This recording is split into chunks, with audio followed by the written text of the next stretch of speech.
a random experience cannot accumulate into any significant growth or maturity as a trader. So you need to have structured experiences as you develop and you marry your unique brain to that of whatever way that you want to trade, because as long as you're doing it and it's successful, then there's nothing wrong with how you trade. Welcome back, everyone. Today I'm sitting down once again with Chris Laurie. We sat down for an interview a couple of years ago. It's been a while, so welcome back, Chris. How's it going today? Everything's going great. Thanks a lot for having me. It's always a pleasure to be here and to connect with the community, because trading is such a lonely business. It's nice to have any kind of social interaction, isn't it? Good to have you back for sure, and especially with COVID and things. It's been a difficult time for sure. So good to have you back for sure. Now, tell me an overview of what happened since we last spoke. I think it was like at least 4 years ago, I think. Yeah, it's been quite a while. As far as my trading has gone, really not much has changed there. If anything, I had gone through this phase where I was kind of starting to scale down a little bit, going into I call it semi-retirement mode. Well, with trading, we never actually really retire. There's always something that interests us, but and I'll never ever be away from the foreign exchange market. And I'm thinking, maybe I'll just kind of ease off a little bit. So I did.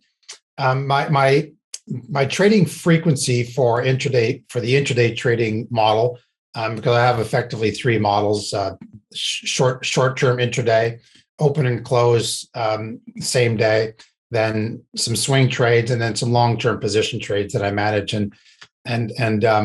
So my frequency for the intraday trades has eased off a little bit. And in the matter of frequency, it's important to kind of stay in close touch with.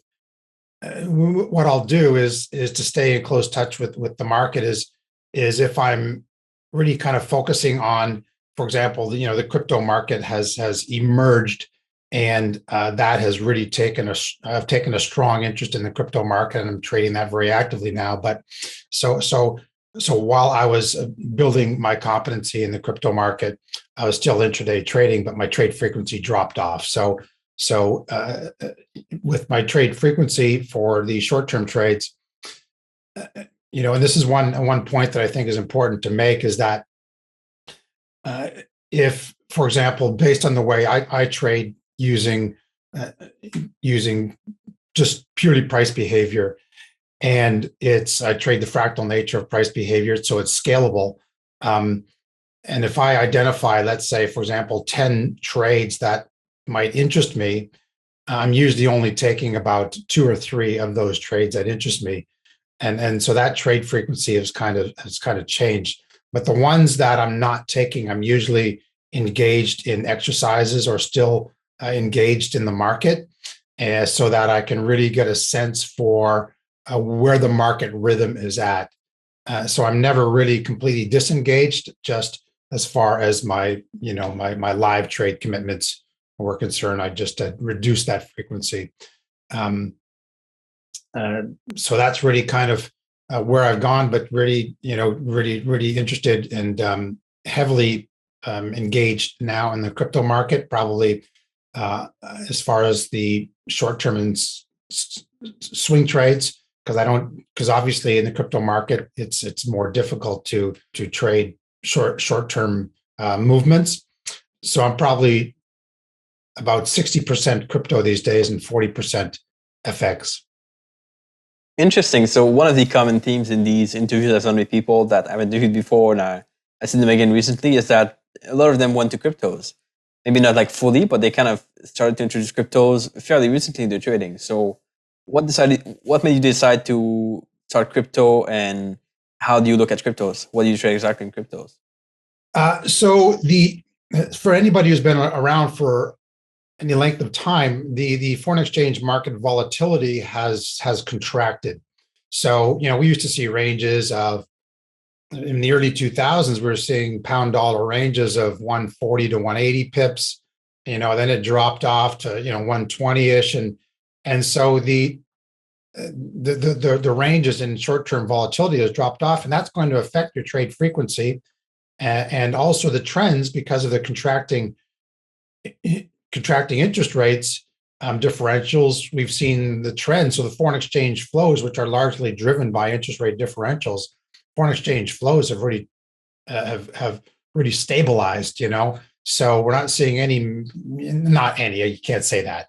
There's always something going on, but the number of longer term trades are becoming fewer, because if you could get in a 2-3 really solid long-term trades in a year, that was fantastic. So the foreign exchange market has the whole times of the foreign exchange market has shifted from fewer really short-term hold times, and call it maybe even scalping nature. Those are fewer, and more along the swing trading type nature, and also a little bit tougher to get into some long-term trends, really solid ones. So there's always something changing. So the way I see the crypto market or the blockchain marketplace is, it's something that it's happening, and it's very real, and it has a massive amount of substance. So if you compare it to, let's say, the Nasdaq bubble, which is really kind of when I got started trading really actively, was in the late 90s in the Nasdaq bubble. Let's say the marketplace that was active was anybody who was a little bit internet savvy, and you could open up a online account. There was a few and foreign exchange brokers were just sort of emerging into the marketplace, and you can maybe trade through your bank or your broker online, and so the marketplace was really quite limited. And let's say, being generous, let's say there's 300 million participants at that time, just as just a general, even a generous number.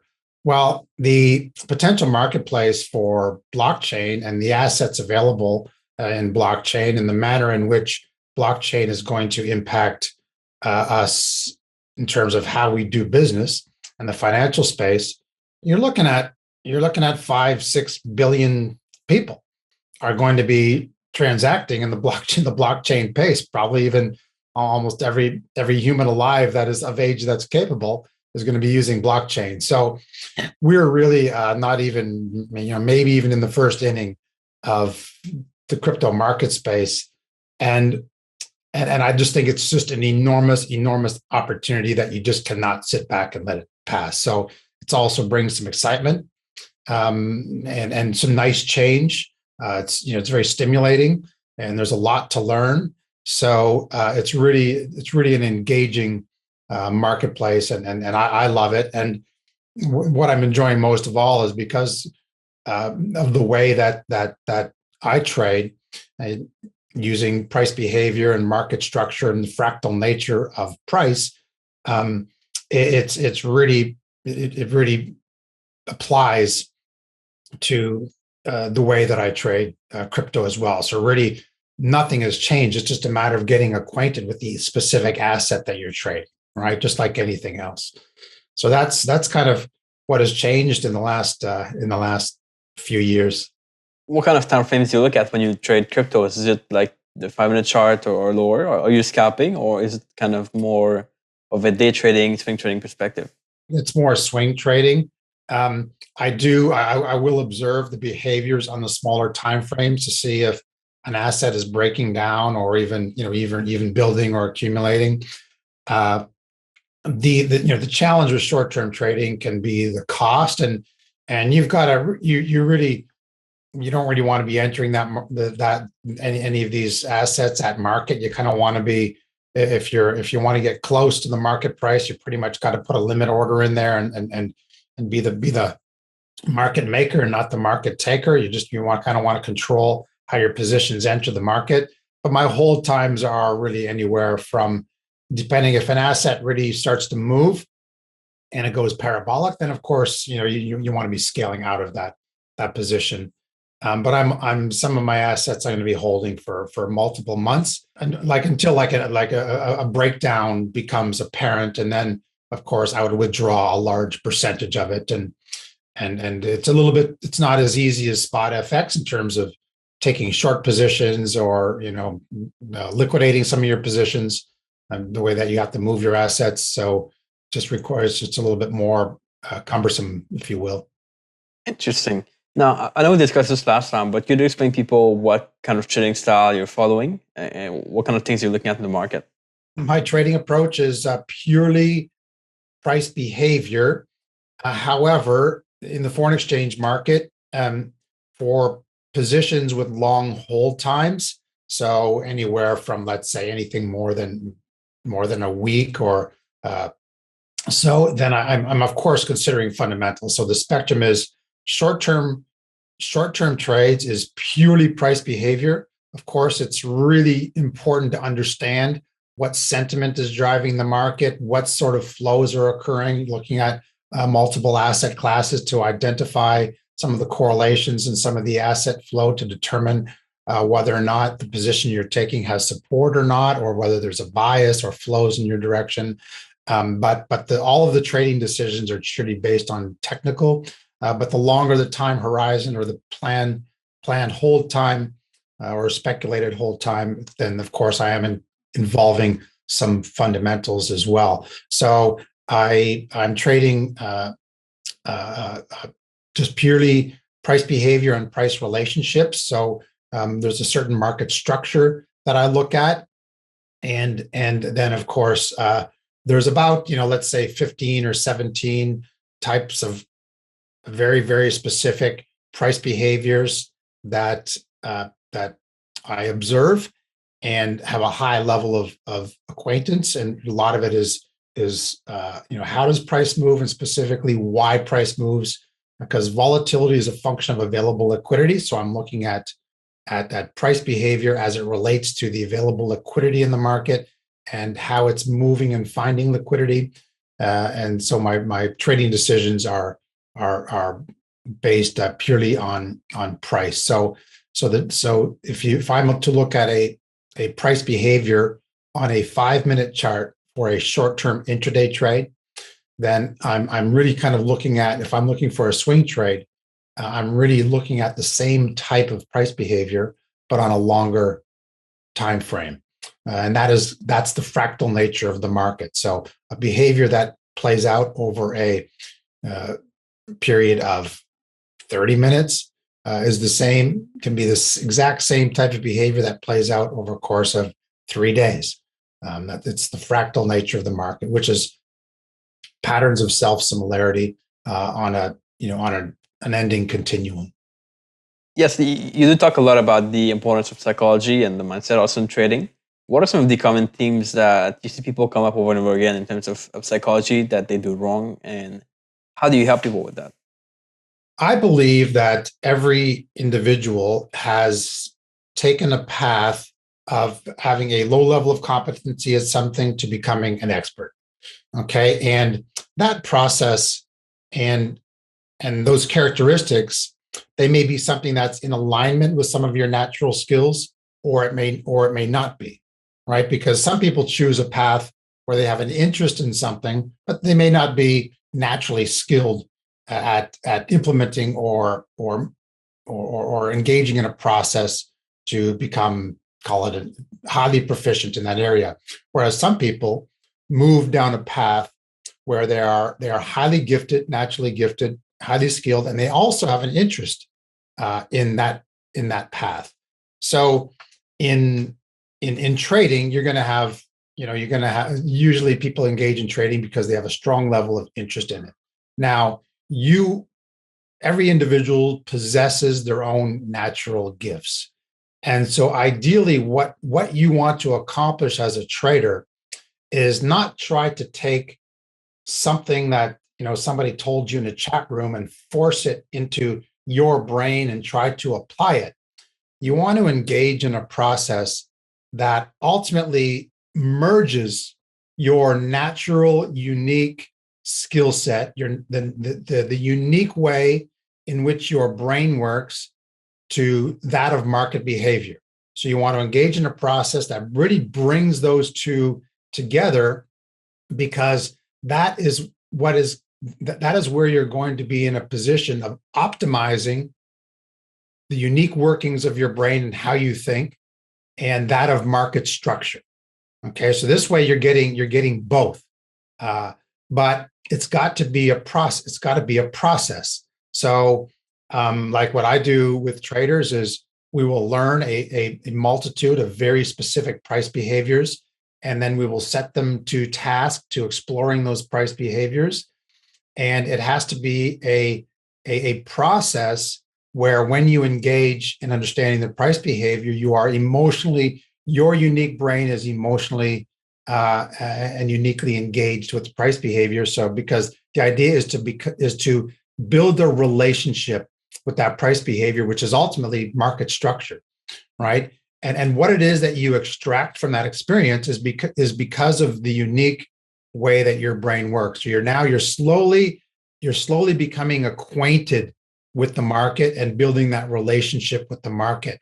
And if you do this methodically and with a very, well-designed process, then once you've internalized these aspects of price behavior and market structure, no one can take it away from you because you've gone through the natural process. Because I believe that everybody has a unique intelligence.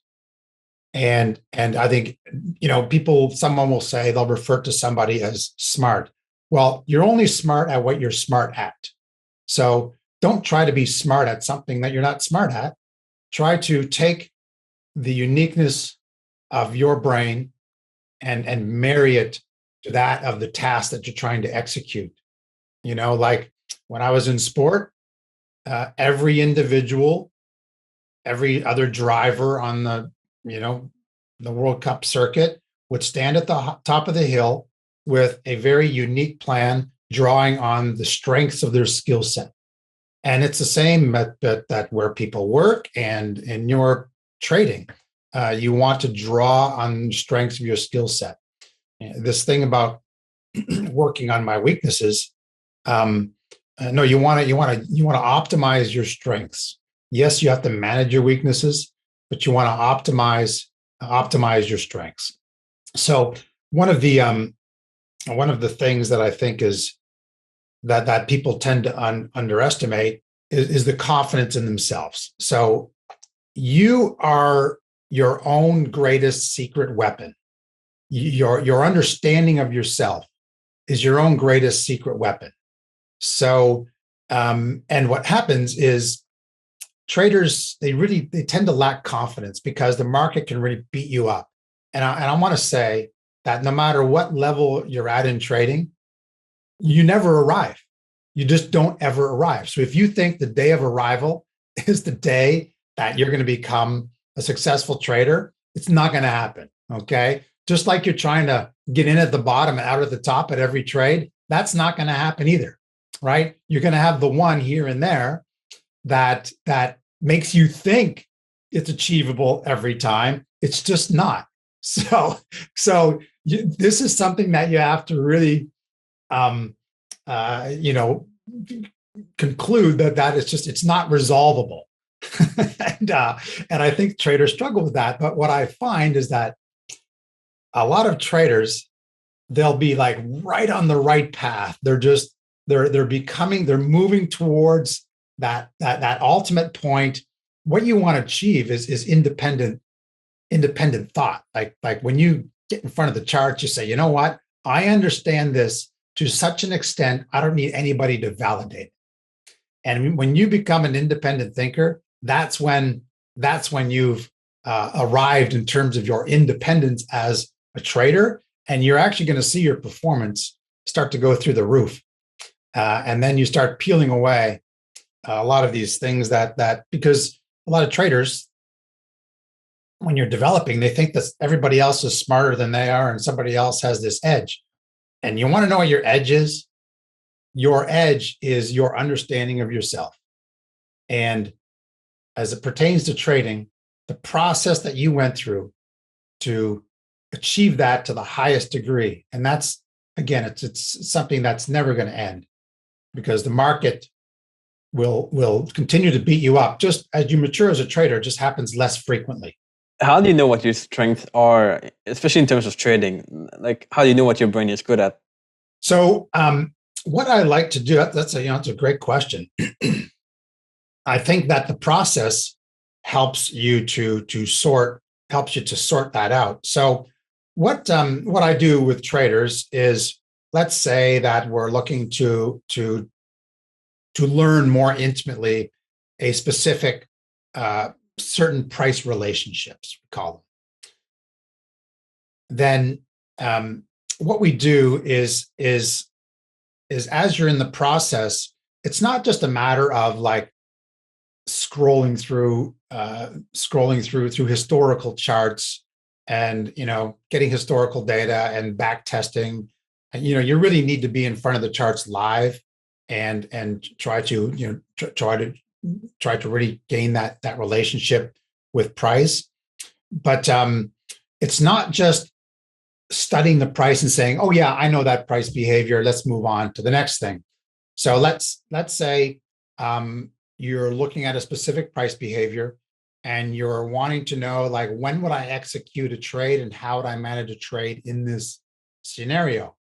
So just mentally observing the price behavior and taking an entry it's not that simple. So what you want to do is you want to train every step of the process. And so let me just draw a parallel for a moment. If let's say I'm a not a lot of people know about bobsledding, but I used to be a bobsledder, so I use that as an analogy. You can use it for really any sport. But in bobsledding, you have speed, strength, the driving for drivers. I was a driver, and then you've got equipment. So let's just talk about speed, strength, and driving. So if you want to get faster, you go out to the track, and we do mobility. We split up. We split this up into about, let's say, 10 pieces. We're doing mobility, plyometrics, speed drills, other dynamic strength drills. So you got about 10 different drills just to get faster. Okay, so 10 things just to achieve one dimension. Then you've got strength. So then you've got power cleans and snatch and squats, and you've got a number of other type of strength exercises that you do just to get stronger. Okay, so you have 10 things to get faster, 10 things to get stronger. So you're trying to pull all these dimensions together to make you fast and strong to push this 600-pound object down the hill. And then when it comes to driving, then you've got every corner, every dynamic, the G-forces, the speed, the timing.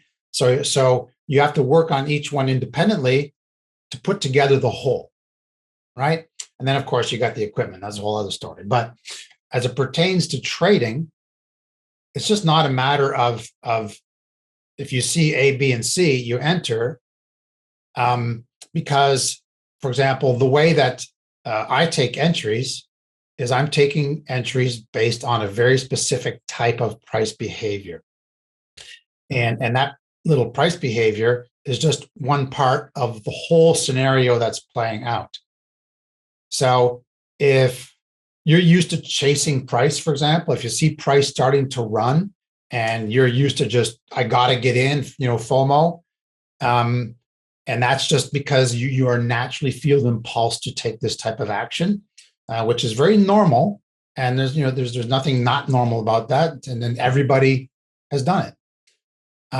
So I am typically doing the opposite. And if you're not comfortable doing the opposite, and you're just like, I just can't bring myself to buying an asset when it's moving against me. So, and as simple as that is, then what you have to do is you have to train your brain to see price differently. So as price is falling, and then we look for very specific price behaviors. You see it fall, price is falling in a very certain way. You click the button and you set up your trade. You pull up your trade ticket. You click the button. All of this are all the very small parts of the process. You click the button.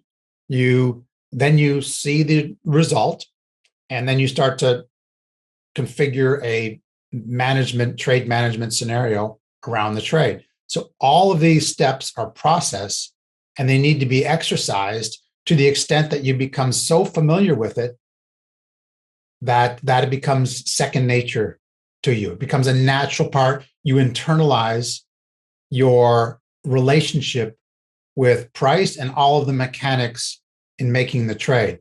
Because what a lot of people will do is, let's say they're trying to copy what somebody else does.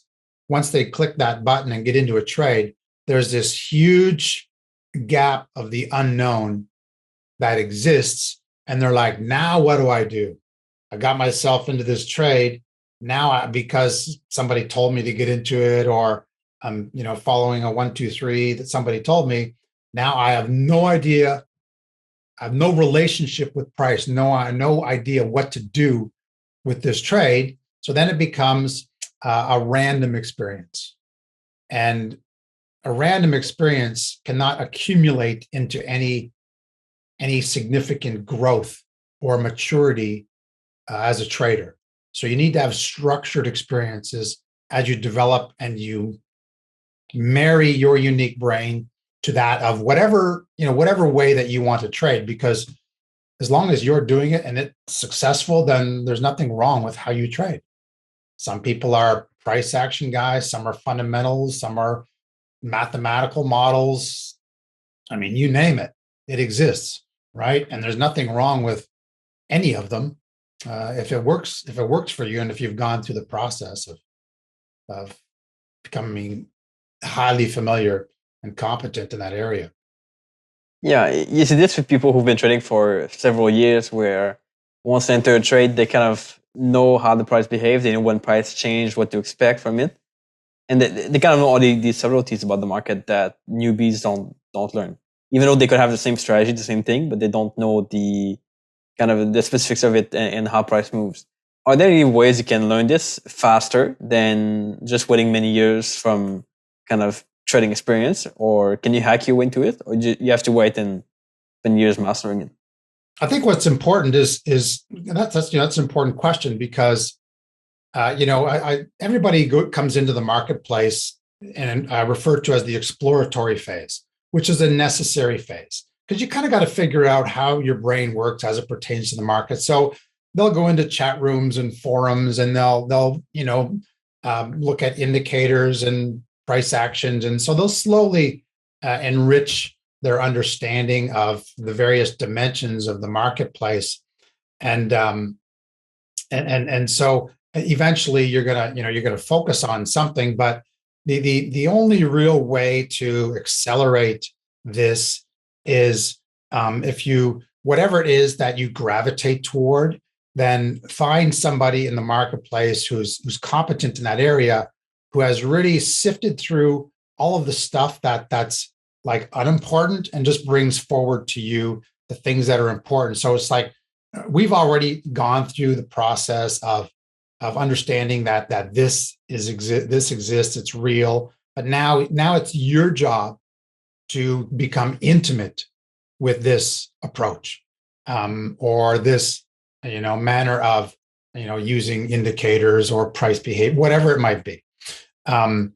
And so it rather than reinventing the wheel yourself, take the wheel, and then you've got to actually really build that relationship with it. But you can't be random. There are going to be moments where you drift off into randomness. That's a part of the process too, right?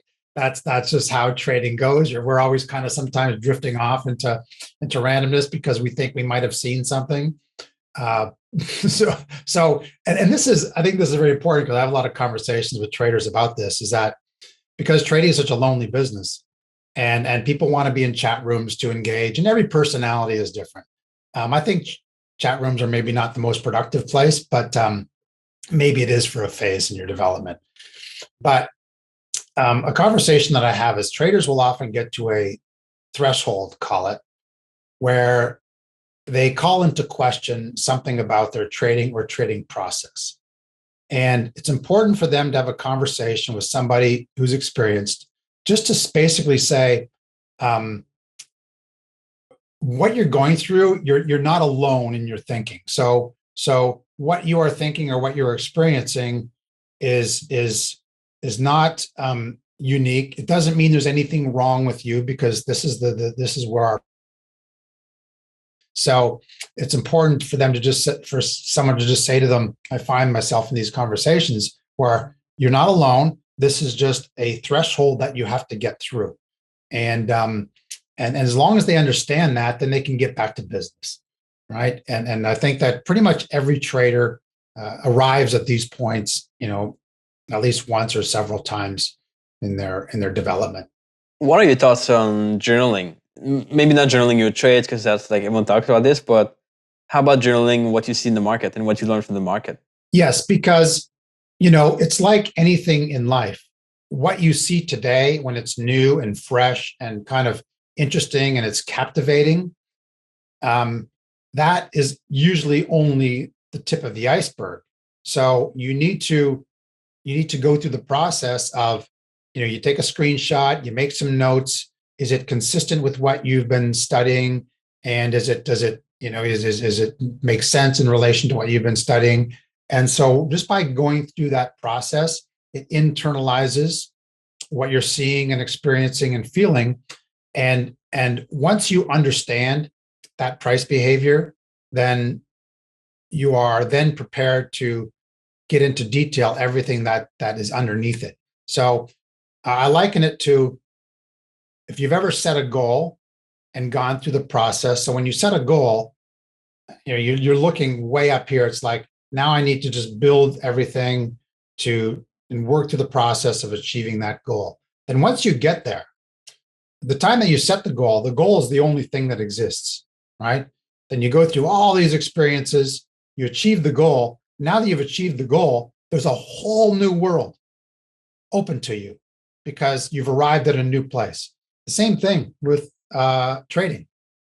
Once you've really taken the time out and gone through the process of understanding something, you're going to see way more than what you ever thought you'd see. And this is where novice traders tend to overlook, because they think what they see today is the only thing that exists.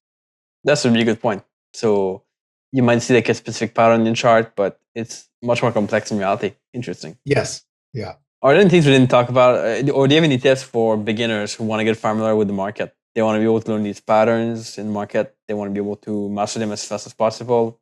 What would you tell them to focus on or avoid? I mentioned earlier the exploration process, and that's an important process. And it's essential. It's you maybe find yourself just randomly going around, getting tips off of various YouTube videos and different individuals. And that's a process that helps you to figure out what aspect of the market you want to become acquainted with.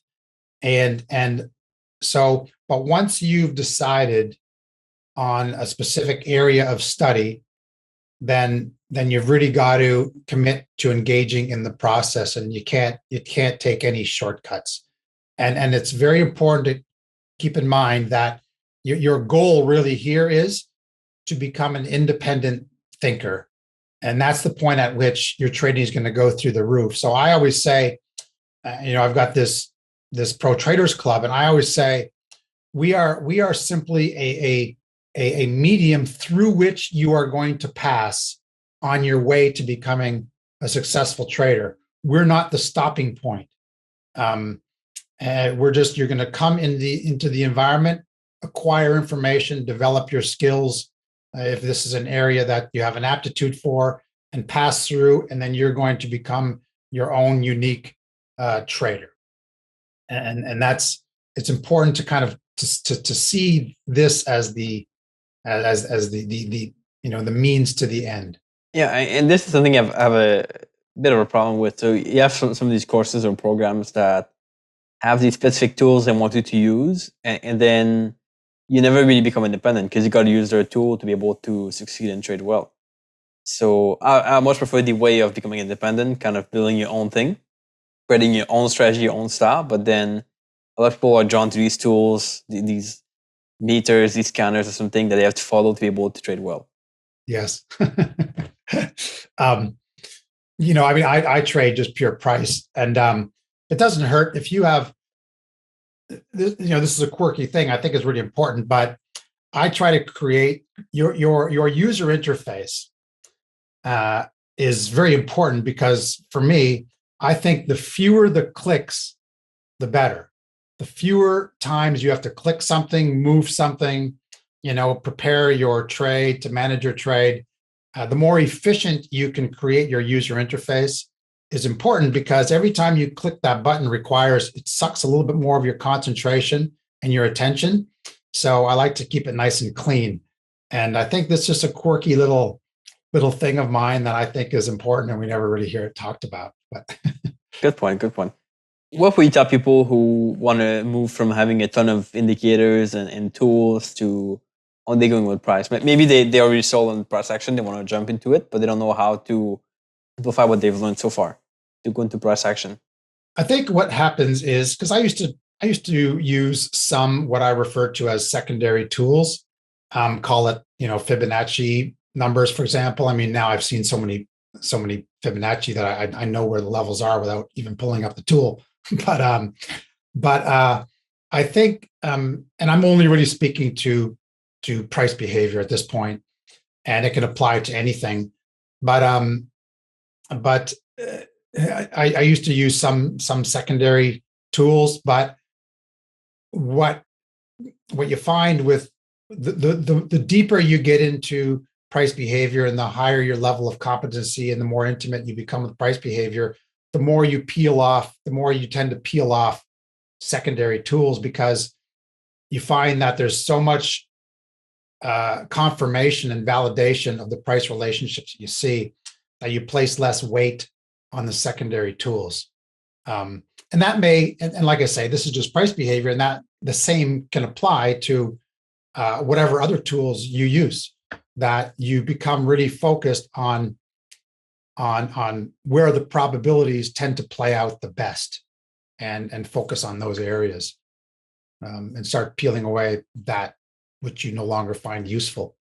That's good advice. Really good advice. Where can people find you if they want to connect with you or reach out after the interview? I'm at protradersclub.com, and there's a free members area there. There's a little bit of information in there. I haven't done too many videos in the last few years. I've been hiding out, but there are some videos in there that just give you a bit of a taste. There's a $99 a month subscription, and in that area, there's probably 200 plus videos, even if you just came in for 1 month and wanted to see whether or not you connect with the material. But so you can go there and check it out, and I'm around. Awesome. Thank you for your time, Chris. I think it's been good. I think you also social media on Twitter as well, so people can connect with you there if they want. And we'll put the link below the description of this video. And thank you for your time. I think it's been good advice. People are going to be able to apply it for sure and get something out of it. And I really appreciate your time and your effort to the trading community. Great. Thanks a lot. I appreciate all that you're doing there, Etienne. And, see you soon.